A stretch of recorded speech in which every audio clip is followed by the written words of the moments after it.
Welcome back to Epic Yarn Gems. Today I'm going to be showing you the invisible join.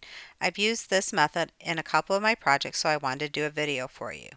So once you finish your project, you're going to cut your yarn and leave a tail and pull that through the last stitch that you did. The next thing we're going to do is we're going to get a needle, and where we would have joined our stitch for the next row, we're going to go underneath that V just like you would normally do with a stitch.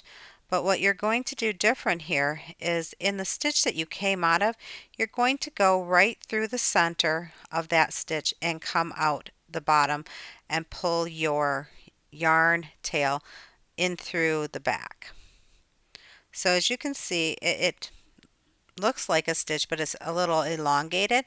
So what you're going to do is you're going to pull that tighter until it looks like all the stitches around it.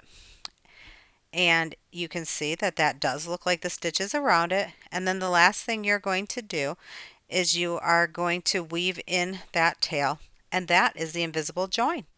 I hope you've enjoyed the video. If so, please hit the like button and leave me some comments. Also, if you would like to see more of my videos, please hit the subscribe button and turn on notifications. I hope you have an awesome day. Thanks.